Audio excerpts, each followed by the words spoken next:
Evil is on board. Powerful evil. Ian, I'm sorry, I just heard you said you love Brazil. Please tell me a little bit more about that.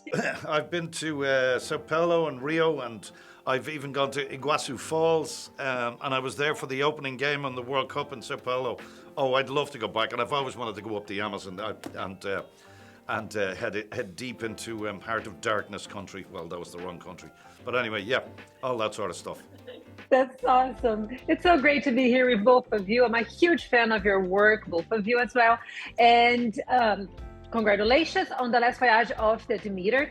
What I love about this movie is the fact that it's actually very gory, which for me was very surprising. And I wanted to know from you two, how did you guys react when you saw that much of blood in those scenes and violence when you guys were reading the script? I want more. I love it. I love the horror. I love the gore. I was raised on the late night creature features, so I was first introduced to Dracula by way of Bela Lugosi, and then all the way through the great traditions from the Universal Pictures to Hammer films, and now to be part of telling a story that brings Dracula to life in such a horrifying way makes me so proud, because Dracula is the embodiment of evil and of predatory horror.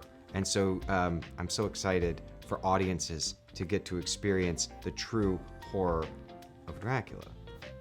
One of the other wonderful things is where we were filming in this beautiful studio at Babelsberg, I never pronounce it properly. 100 years before, Max Schreck was Nosferatu in the same studio for some of the scenes in the original Dracula movie.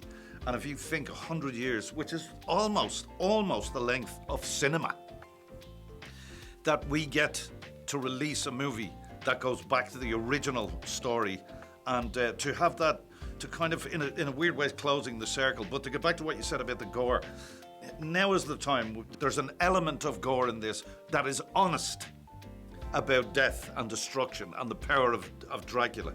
But at the same time, it is a backdrop to this malevolent creature arriving in amongst a group of decent people who've been attacked. And it's just wonderfully dramatic. It's very cathartic what you said. So it's like being able to be in the same studio where 100 years before Nosferatu was being shot. Very cathartic. And this movie is based in one chapter from Bram Stoker's book. How was it for you to navigate through this story only in this period of moment in the book? How was it for you to navigating the story?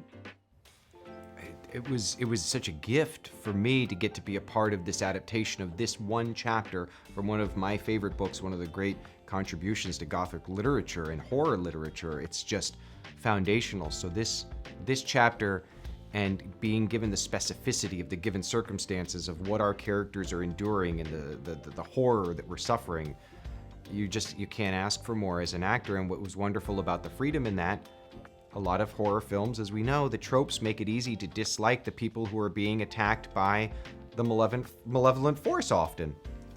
These are all characters that were written well and brought to life in such a wonderful way with the ensemble that you cared about these people, and watching them suffer made it that much more horrifying.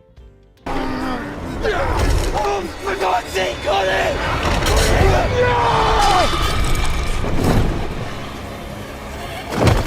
Yeah, and you have to remember with the bare bones aspect of the captain's log, names are kind of mentioned, but not what they're like, who they are. It's just such and such disappeared. There's trouble here. To be able to, it's a skeleton, and for us to have the honor of putting flesh and bone and muscle and skin on those characters is everything that an actor wants. It's a wonderful thing. Awesome, guys. Thank you very much. It was a huge pleasure to be here with you two. For us to wrap, can you just invite the Brazilian audiences to go to the movies to watch The Last Voyage of the Demeter, please? To all of our fans in Brazil, thank you so much for going to see The Last Voyage of the Demeter. See it on the biggest screen possible. See it with people you love, somebody you trust, because trust me, you're going to be scared and you're going to need to grab somebody's hand in the dark. I'd like to echo that sentiment. Bring somebody along with you, somebody to grab a hold of. Be careful with the amount of popcorn you have in that box because it could be all over the ceiling. It's gotta go. Bring friends. The devil is real. May God have mercy on us all.